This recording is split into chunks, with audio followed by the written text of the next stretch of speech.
नमस्कार दोस्तों, आपका स्वागत है हमारे यूट्यूब चैनल आनंद टीचिंग एकेडमी पर।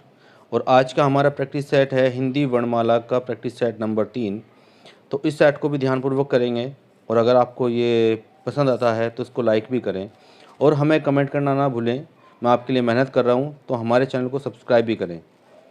तो चलिए बढ़ते हैं अपने प्रैक्टिस सेट की तरफ। तो सेट देखिए किस प्रकार से आएगा आपका ये भी वर्णमाला का है प्योर। इनमें से ओ का उच्चारण स्थान कौन सा है? तो ओ जो आपका है उच्चारण स्थान की दृष्टि से हमारा जो ओ है वो आपका है कंठोष्ठ है। आप जब इसको उच्चारण करोगे तो इसमें कंठ और होठ दोनों की मदद से इसका उच्चारण होता है, तो उसको बोलते हैं हम कंठोष्ठ है। कंठ और ओष्ठ तो ओ, ठीक है। आप जब इसको प्रोनाउंस करोगे तो आपको महसूस हो जाएगा कि कंठ और प्लस में होठ मिलकर ही ओ का साउंड बनता है। चलिए बढ़ते हैं अगले क्वेश्चन की ओर।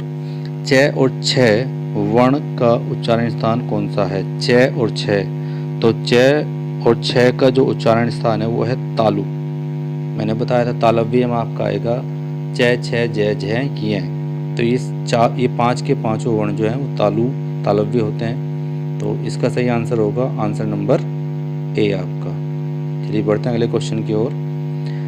ये जो इनके नीचे क के नीचे बिंदी, ग के नीचे बिंदी, ज के नीचे और फ, तो ध्वनि किस प्रकार की है? तो जब ये बिंदी नीचे आ जाएगी तो बस इसका एक सिंपल सा है, इनको समझ लीजिए अरबी फारसी भाषा के हैं। ये हमारी हिंदी के, ना तो संस्कृत के, ना अंग्रेजी के, ना दक्षिणी भाषाओं के, ये किसके हैं? अरबी फारसी भाषा के हैं। चलिए आगे बढ़ते हैं। तालव्य व्यंजन मैंने अभी पीछे बताया, तालव्य में कौन कौन सा? च छ ज झ और ये हैं। तो ये पाँच के पाँच वर्ण तालव्य होते हैं। तो ये आपका आंसर हो जाएगा आंसर नंबर बी।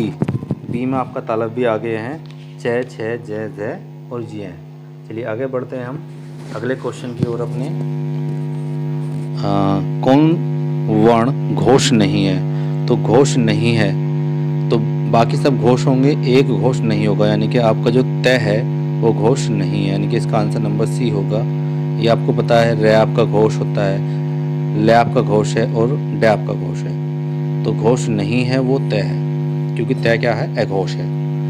चलिए आगे बढ़ते हैं। तो किस शब्द में री स्वर नहीं आया है? तो री आपको पता है री की मात्रा होती है, क्योंकि री स्वर है तो इसकी मात्रा देखिए, कृष्ण में भी लगी है, कृपा में भी लगी है और दृष्टि में लगी है, पर आज में री की मात्रा लगी नहीं है। तो आंसर होगा इसका आंसर नंबर डी। चलिए बढ़ते हैं अगले क्वेश्चन की ओर अपना। किन ध्वनियों को अनुस्वर कहा जाता है? अब ये स्वर आप इनके जो आंसर पढ़ेंगे जब देखेंगे तो स्वर के बाद आने वाली नासिक की ध्वनियाँ होंगी, स्वतंत्र रूप से उच्चारित ध्वनियाँ हैं, स्वर के साथ आने वाली ध्वनियाँ हैं, व्यंजन के बाद आने वाली ध्वनियाँ। तो जो नासिक के हैं हमारे, जो अनुस्वर बोलते हैं जिनको हम, तो वो होता है स्वर के बाद आने वाली नासिक की ध्वनियों को हम अनुस्वर बोलते हैं। तो इसका आंसर नंबर ए आपका करेक्ट है। आगे बढ़ते हैं। ओ और औ, मैंने भी पीछे बताया ओ और औ कौन से होते हैं आपके? ओ और औ किस प्रकार के वर्ण हैं? तो ये आपका वो कंठोष्ठ है, यानी कि कंठ प्लस ओठ से मिलकर इनकी ध्वनि बनती है, तो इनको बोलते हैं हम कंठोष्ठ है। कंठ प्लस ओष्ठ, तो ये आपका कंठोष्ठ होता है। बस हाँ, जो तालव्य है ना, मूर्धन्य है, कंठोष्ठ है, ये है कंठोष्ठ है।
इनमें से कौन व्यंजन अल्पप्राण है? तो अल्पप्राण खा तो महाप्राण हो गया आपका, फा भी महाप्राण हो गया, और आपका जो आपका है था, तो आपका बचा चा, तो चा हमारा होगा अल्पप्राण। ये चा की आवाज़ जब निकालेंगे चा एकदम से निकलेगा चा, और खा थोड़ा लंबा चलेगा।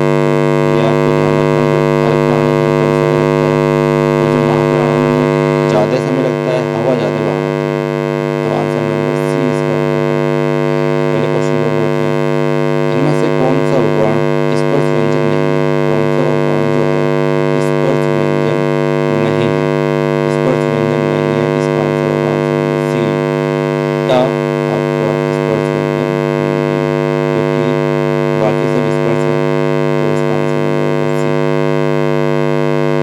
निम्न से कंठ ध्वनियाँ कौन सी है? तो कंठ ध्वनियाँ मैंने बताई कि आपको कै, खे, गे, घे, ये है, तो ये सारी की सारी कंठ होती हैं। तो कै, खे भी आपका कंठे, कौन सी ध्वनि में कंठे है? तो कंठे में कौन कौन सी ध्वनि? कै और खे, ये दो ही आ रही है। इस रूप में पांच ध्वनियाँ कंठे की। आगे बढ़ते हैं। वर्णमाला किसे कहते हैं? तो वर्णमाला को आपको बताना चाहिए, वर्णमाला किसको बोलते हैं? तो वर्णमाला मैंने पीछे ही बताया है, क्वेश्चन पिछली वीडियो में भी आया था ये, तो ध्यान से देख लीजिए। वर्णों के व्यवस्थित समूह को ही वर्णमाला बोलते हैं। वर्णों के व्यवस्थित समूह को ही हम क्या बोलते हैं? वर्णमाला बोलते हैं। आगे बढ़ते हैं हम अगले क्वेश्चन की ओर। हिंदी में श ध्वनि है, तो श आपको मैंने बताया था, श जो है आपकी स्पर्श है, स्पर्श संघर्षी भी है, और आपकी मूर्धन्य, दंत्य, तालव्य या ओष्ठ्य, तो ये आपकी होगी आंसर नंबर श। तो ये दंत्य आपकी ध्वनि में जाएगी, हमारी जो श होती है दंत्य है ये। चलिए अगले क्वेश्चन की ओर बढ़ते हैं। कौन वर्ण ओष्ठ्य नहीं है, यानी कि जिसकी ध्वनि में ओठ से नहीं होती उसको, तो यानी कि आपको पता आपका कंठ है, तो ये हमारा आंसर होगा आ। चलिए अगले क्वेश्चन की ओर बढ़ते हैं, और ये हमारा लास्ट क्वेश्चन था। मैं 20 क्वेश्चन की एक वीडियो बना रहा हूँ, तो एक और वीडियो बनेगी, और ये आपका जो है जितना भी हिंदी वर्णमाला के क्वेश्चन है वो सारे हो जाएंगे, और इन्हीं में से आपको क्वेश्चन आपको मिल सकता है बार बार, क्योंकि बारी बार से क्वेश्चन आते रहते हैं। कुछ और नए क्वेश्चन होंगे तो मैं बनाकर आपको एक और वीडियो उसका प्रैक्टिस सेट डाल दूंगा।